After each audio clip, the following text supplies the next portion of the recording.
فتح کیے ہیں۔ پیارے اور محترم اسلامی بھائیوں، آپ رحمت اللہ تعالیٰ علیہ کا آپ کردار دیکھیے، آپ انداز دیکھیے کہ اتنے بڑے لیڈر اور بیت المقدس کو آزاد کروانے والے اور کئی قلعوں کو، کئی علاقوں کو فتح کرنے والے، ان کا اپنا ذاتی کردار کتنا پیارا ہے کہ آپ رحمت اللہ تعالیٰ علیہ کے بارے میں آتا ہے کہ جب آپ قرآن پاک کی تلاوت کرتے آپ کی آنکھوں میں آنسو آ جاتے، آنکھیں پر نم ہو جایا کرتی تھی، بلکہ یہاں تک کہ آپ جو امام منتخب فرماتے ان کے لیے بھی قاری ہونا اور متقی اور پرہیزگار ہونا یہ شرط قرار دیتے تھے۔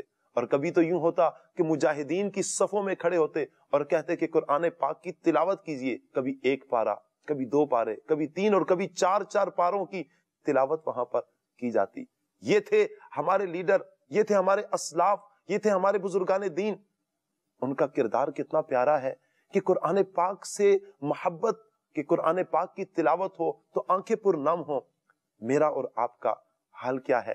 ہم بھی غور کریں کہ ہمارے جو اسلاف ہیں وہ تو قرآن پاک سے اتنی محبت کریں، اور کیا ہمیں دیکھ کر بھی اللہ پاک کا قرآن نہیں آتا؟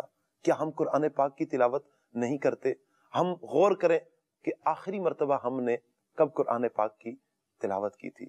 نیت کیجیے ساتھ ساتھ کہ ہم بیان بھی سن رہے ہیں، اپنے اسلاف کا تذکرہ بھی سن رہے ہیں، اور جو ان کی زندگی سے مدنی پھول ملتے جا رہے ہیں ہم ان کو بھی لیں اپنی زندگی میں اس کا امپلیمنٹ بھی کریں اور اپنی زندگی میں ان کو لیں۔ انشاءاللہ عز و جل ہمیں اسلاف کی زندگی پر چل کر، ان کے طریقے پر چل کر ہماری دنیا اور آخرت سنور جائے گی۔ سلطان صلاح الدین ایوبی رحمت اللہ تعالیٰ علیہ کی قرآن پاک سے محبت کس قدر زیادہ ہے، آپ اس بات سے اندازہ لگائیے کہ جہاں پر وہ قرآن پاک کی تلاوت خود بھی فرماتے، آنکھیں پر نم ہو جاتی، جو مجاہدین کی صفیں ہوتی اس میں قرآن پاک کی تلاوت سنتے۔ آپ رحمت اللہ علیہ ایک مرتبہ گزر رہے تھے، آپ نے دیکھا کہ ایک بچہ اپنے والد کے ساتھ قرآن پاک کی تلاوت بڑے ہی احسن انداز میں کر رہا ہے۔ آپ رحمت اللہ علیہ خوش ہوئے اور ان دونوں یعنی باپ بیٹے کے لیے ایک زمین کا ٹکڑا، ایک جگہ ان کے لیے وقف کر دی۔ یہ تھی آپ کی محبت قرآن پاک سے۔ جہاں پر قرآن پاک سے اتنی محبت ہے وہاں پر سماع حدیث کے بھی نہایت ہی شائق تھے، بڑا شغف رکھتے تھے سماع حدیث سے۔ اگر پتہ چلتا کہ کوئی عالی سلسلہ جو حدیث کا شیخ ہوتا ان کی بارگاہ میں جاتے، ان کی مجلس میں جاتے، بڑے ہی ادب کے ساتھ، بڑے ہی احترام کے ساتھ وہاں پر بیٹھ کر آپ سماع حدیث کیا کرتے تھے۔ قرات حدیث کے وقت لوگوں کو احتراماً بیٹھ جانے کا حکم دیتے، اور اگر کوئی عبرت کی بات آتی تو آپ کی آنکھیں پر نم ہو جایا کرتی تھیں۔ اور اس کے ساتھ ہی آپ رحمت اللہ تعالیٰ علیہ علم دوست بھی تھے۔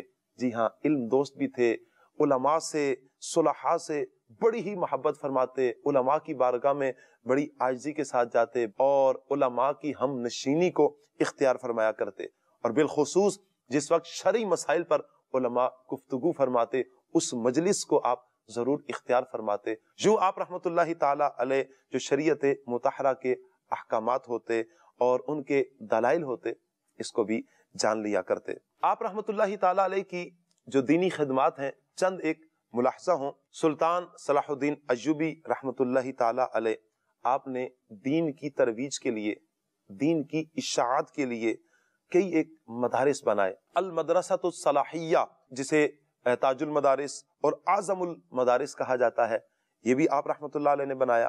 اس کے علاوہ کئی ایک مدارس، کئی ایک خانقاہیں آپ رحمت اللہ تعالیٰ علیہ نے بنائی۔ اس سے پتہ کیا چلتا ہے کہ آپ رحمت اللہ علیہ کا دین سے شغف کتنا ہے، دین کا درد کتنا ہے، اور دین کا جذبہ آپ رحمت اللہ تعالیٰ علیہ کے دل میں کس قدر زیادہ ہے۔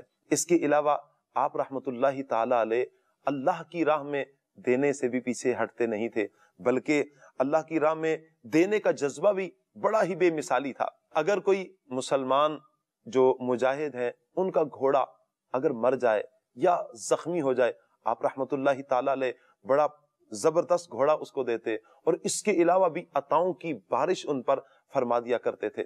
لیکن پیارے اور محترم اسلامی بھائیوں، اور اپنا حال کیا تھا ان کا؟ ذاتی طور پر ان کا حال یہ تھا کہ ان پر زکوٰۃ فرض نہیں ہوئی۔ کبھی تو یوں ہوتا کہ اپنا ذاتی گھوڑا بھی ان کے پاس نہ ہوتا، جنگ میں جانا ہوتا، آپ رحمت اللہ تعالیٰ علیہ کسی سے گھوڑا عاریتاً لیتے، ادھار لیتے، اور لے کر جاتے اور جا کر جب وہاں سے واپس پلٹ کر آتے مالک آتا اور اپنا گھوڑا لے کر چلا جاتا. اپنی کیفیت تو یہ تھی.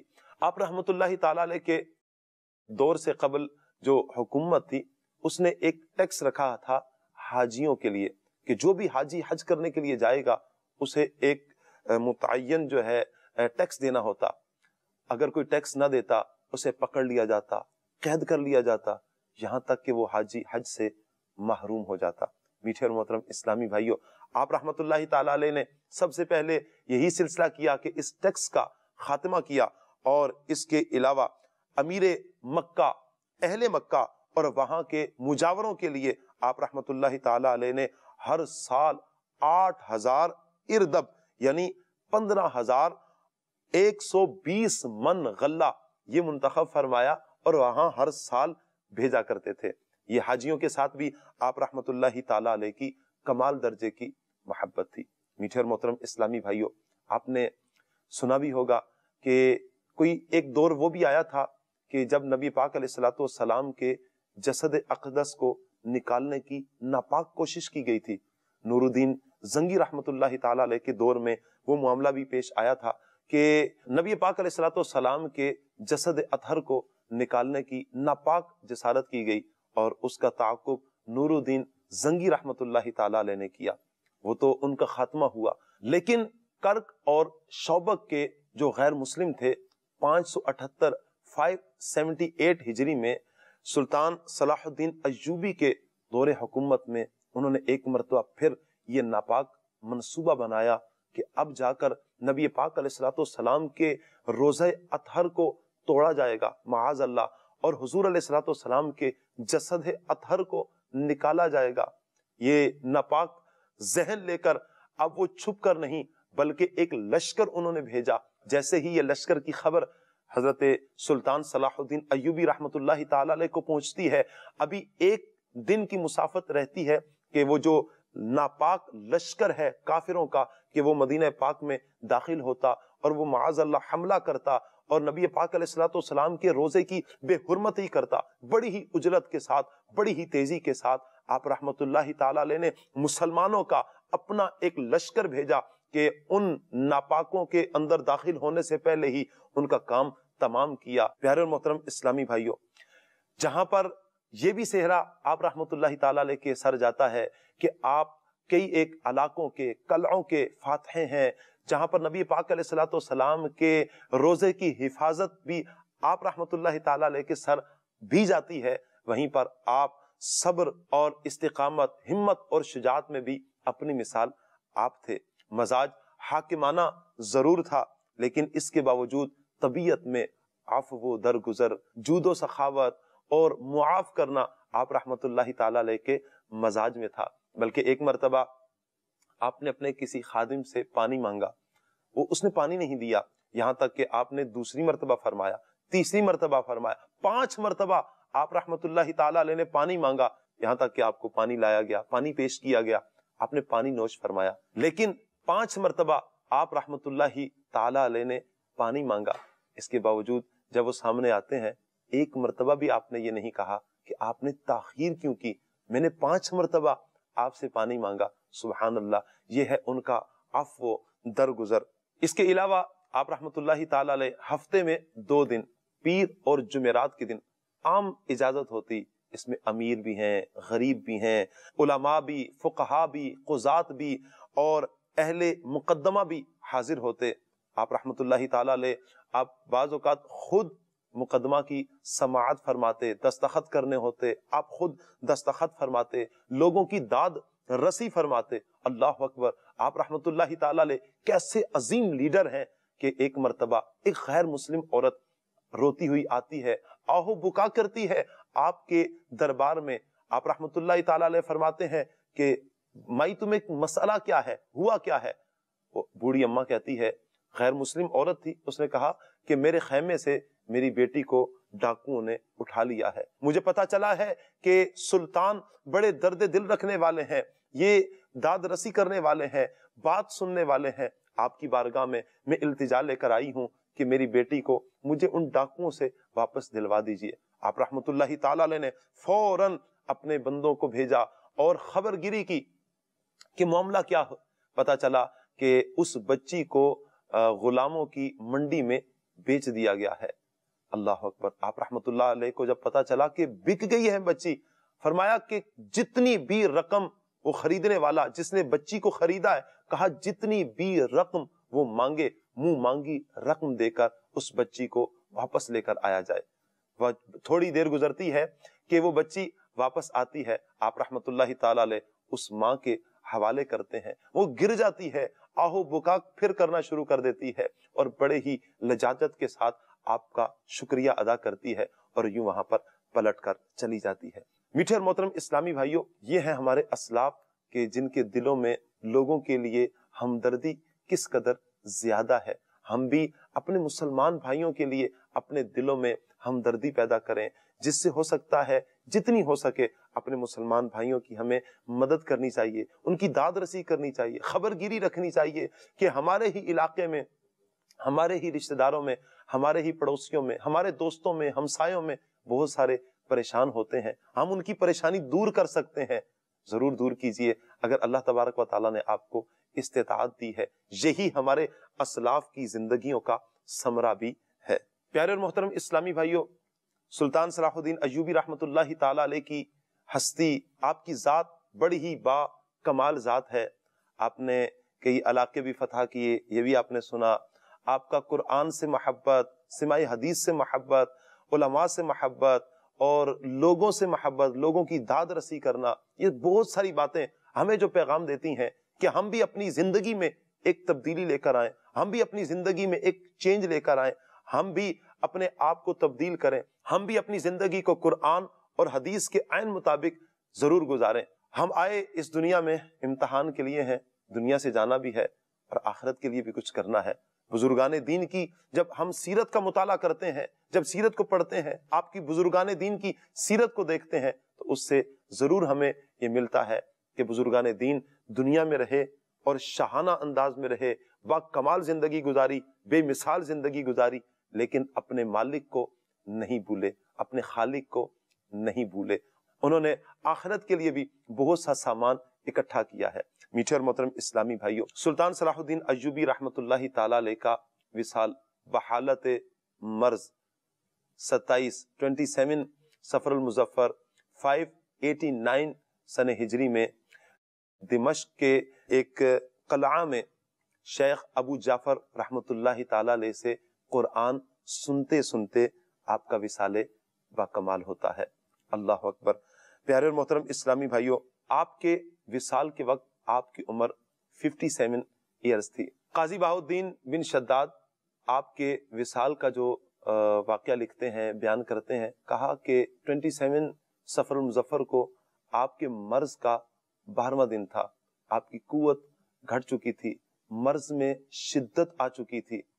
تو شیخ ابو جعفر سے کہا گیا کہ آج کی رات آپ نے سلطان صلاح الدین ایوبی رحمت اللہ تعالی علیہ کے پاس ہی رہنا ہے اور رات انہی کے پاس، انہی کے قلعے میں گزارنی ہے. اگر وہ ساعت آ جائے کہ جس ساعت نے آنا ہے، یعنی دنیا سے جانے لگے ہوں، تو آپ تلقین کر دیجئے گا، کلمہ یاد کروا دیجئے گا. شیخ ابو جعفر رحمت اللہ تعالی علیہ پاس بیٹھے قرآن پاک کی تلاوت میں مشغول تھے، اور جیسے ہی سورہ حشر کی اس آیت پر آپ پہنچے، هو اللہ الذی لا الہ الا ہو عالم الغیب والشہادۃ هو الرحمن الرحیم، جیسے ہی اس آیت پر آپ پہنچتے ہیں تو سلطان صلاح الدین ایوبی رحمت اللہ تعالی علیہ ایک دم مستعد ہوئے، چہرہ کھل گیا، ہونٹوں پر مسکراہٹ آ گئی اور کہنے لگے سچ فرمایا، سچ فرمایا. اور جیسے ہی یہ الفاظ تھے کہ سچ فرمایا، اور ساتھ ہی آپ کی روح پرواز کر جاتی ہے، آپ کا وصال ہو جاتا ہے. انا للہ و انا الیہ راجعون. میٹھے اور محترم اسلامی بھائیوں، سلطان صلاح الدین ایوبی رحمت اللہ تعالی علیہ، آپ کا روزہ مبارک، آپ کی قبر مبارک کہاں ہے؟ المدرسۃ العزیزیہ، یہ دمشق میں ہے، وہاں پر آپ کی قبر مبارک ہے. پیارے اور محترم اسلامی بھائیوں، یہ تھے ہمارے اسلاف، یہ تھے سلطان صلاح الدین ایوبی رحمت اللہ تعالی علیہ. اللہ پاک کی بارگاہ میں دعا ہے اللہ پاک ہمیں ان کی سیرت پر عمل کرنے کی توفیق عطا فرمائے، آمین بجاہ النبی الامین صلی اللہ علیہ وسلم۔ صلو علی الحبیب صلی اللہ تعالی علی محمد صلی اللہ علیہ وسلم۔ دونی من کی ٹھوکر سے صحرا و دریا، سمٹ کر پہاڑ ان کی ہیبت سے رائے۔